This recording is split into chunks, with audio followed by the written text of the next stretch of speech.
तो आप तो जानते होंगे ज्ञान के स्तर होते हैं, बहुस्तरीय होता है ज्ञान।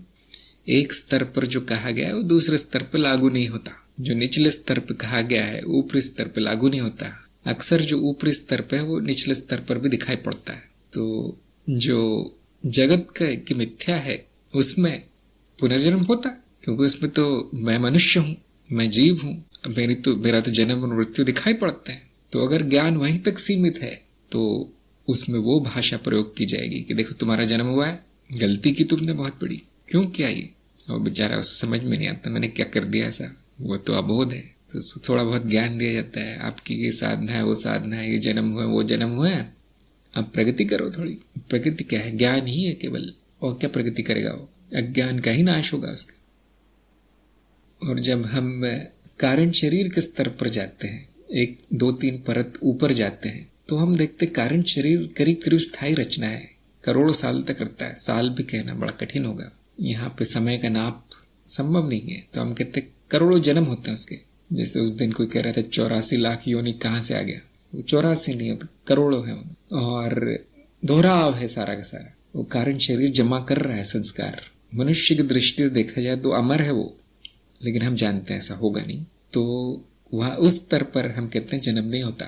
वो जो स्मृति है वो स्थायी है, रूप लेती है, हम कहते हैं स्मृति रूप लेती है। जैसे रोज आप कपड़े बदलते हैं वैसे उस कारण शरीर बदलता है, भौतिक शरीर रूप बदलता है, तरह तरह के रूप स्वांग रचता है, उसी तरह से है, खेल है।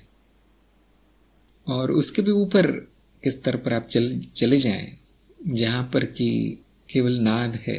अब हम कहते हैं कि ये भी नहीं हो रहा है, वहां पर माया है, हम कहते हैं सब मिथ्या है, झूठ है, कुछ भी नहीं हो रहा तुम्हारा, कारण शरीर भी मिथ्या है। तो जैसे जैसे ज्ञान होता है हम ऊपर के स्तरों पर पहुंचते हैं, जैसे जैसे ज्ञान पक्का होता है साधक का, उसको नई नई शिक्षा मिलती जाती है और नए नए अनुभव दिलाए जाते हैं कि देखो ये ऐसा है। जैसे जैसे शिष्य की बुद्धि बढ़ती है उसको नया नया ज्ञान दिया जाता है। ये प्रगतिशील मार्ग हम इसे कहते हैं, जो नीचे से ऊपर की तरफ जा रहे हैं, धीरे धीरे जा रहे हैं। जैसे जैसे शिष्य की प्रगति होती है वैसे वैसे ज्ञान होता है, वैसे वैसे अनुभव होते हैं।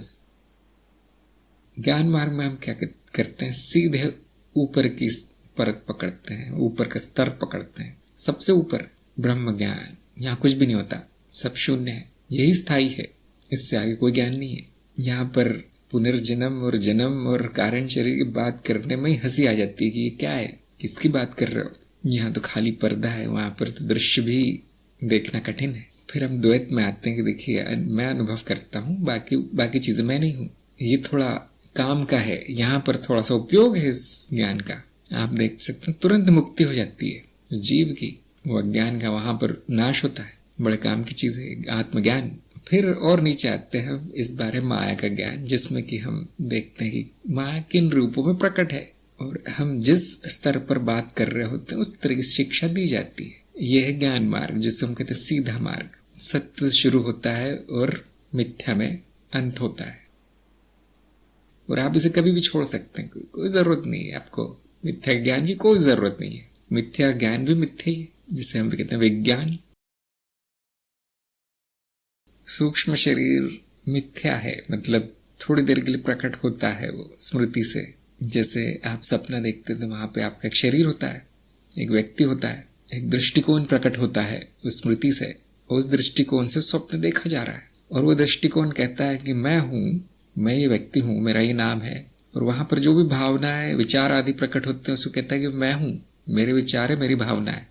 सपने में यदि आपको कोई बुरा भला कह दे, अपमान कर दे, उतना ही बुरा लगता है जितना जागृति में लगता है। सपने में आपको कुछ मिल जाए तो उतना ही आनंद आता है, उतनी खुशी होती है, मुझे कुछ मिल गया। सपने वाला जो व्यक्ति वो कहता है स्वप्न व्यक्ति।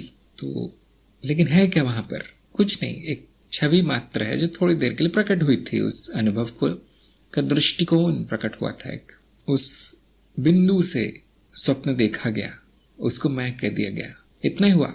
जागने के बाद आप जानते कुछ भी नहीं था। इसी तरह से सूक्ष्म शरीर है जो कि थोड़ी देर के लिए प्रकट होता है, एक दर्शन बिंदु कह सकते हैं आप उसे, जहां से देखा गया है अनुभव को, प्रतीत होता है कि ऐसा है।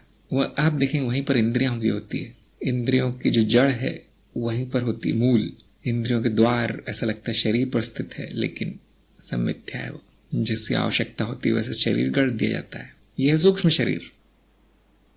और ये जो हमारा स्थूल शरीर है वो भी एक तरह का सूक्ष्म ही शरीर है, थोड़ा सा स्थायी है, थोड़ी देर टिक जाता है, इसलिए हम इसे स्थूल कहते हैं और कुछ नहीं। यहाँ पे भी वही व्यवस्था है, इंद्रियां हैं और एक दृष्टिकोण है, बिंदु है अनुभव लेने का, बस ये भी चला जाता है।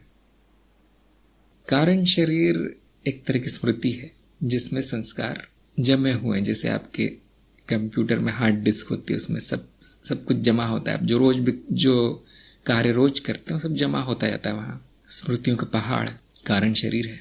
उसे ऐसा कहना ठीक नहीं होगा बेचारा, क्योंकि बहुत जटिल रचना है जिसको कि हम बुद्धि के द्वारा नहीं जान सकते। अभी फिलहाल मनुष्य रूप में जानना संभव नहीं है वो कारण शरीर क्या है, लेकिन इतना शक्तिशाली है वो कि जो चाहे प्रकट कर लेता है और उसका विकास क्रम हो रहा है। यही कारण शरीर कई कारण शरीरों के साथ मिलकर महाचित्त का निर्माण करता है। जैसे कई पेड़ मिलकर जंगल का निर्माण करते हैं, या कई ईंटें मिलकर घर का निर्माण करती है, कई घर मिलकर शहर का निर्माण करते हैं। बहुत जटिल है।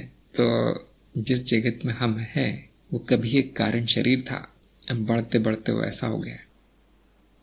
कारण शरीर को हम कभी कभी बीज शरीर भी कहते हैं, कभी कभी लिंग शरीर भी कहते हैं। और जब मृत्यु होती है, जब न सूक्ष्म शरीर है, न स्थूल है, न कोई और शरीर है, तो हम उसे कहते हैं बीज अवस्था, लिंग अवस्था। वहाँ पे संभावना है बहुत कुछ होने की, और अक्सर ये होता है कि नया जन्म होता है, नया अनुभव शुरू होता है, लेकिन एकमात्र वही संभावना नहीं है। जैसे कि आपने देखा होगा पुनर्जन्म की माया के वीडियो में, जिसे हम कहते समानांतर अवतरण, क्या कहा है मैंने, मैं खुद भूल गया। समानांतर जन्म होते हैं, एक साथ कई जन्म हो सकते हैं। जैसे वो प्रगति कर रहा कारण शरीर अपनी कई जड़ें, जैसे बरगद फैलाता है, बरगद का पेड़ जैसे से बढ़ता है, उसमें से जड़ें लटकती है नीचे और वो एक तना बन जाती है। अब जो असली तना है वो बड़ा दिखता है लेकिन खो जाता है वो कहीं। बरगद का पेड़ अपने आप में जंगल हो जाता है छोटा सा। उसी तरह कारण शरीर समानांतर विकास क्रम में चला जाता है बाद में, और फिर मूल उसमें व्यक्ति कौन है, उसकी मूल अभिव्यक्ति क्या है, वो खो जाती है उस जंगल में। इस तरह से उसके खंड हो जाते हैं, खंडित हो जाता है। ये माया बहुत बड़ी है, इसका प्रमाण मत पूछिए, मेरे पास कोई प्रमाण नहीं है इसका। ये सारा ज्ञान गुरु क्षेत्र से आया हुआ है, उनकी कृपा, मतलब उन्होंने दे दिया, बस इसलिए दिया गया है ज्ञान। आप कहेंगे बिना प्रमाण के क्यों ज्ञान देते हैं? इसलिए दिया गया है ताकि आप खोज कर पाए, सही दिशा मिले आपको खोजने के लिए, भटकते ना रहे इधर उधर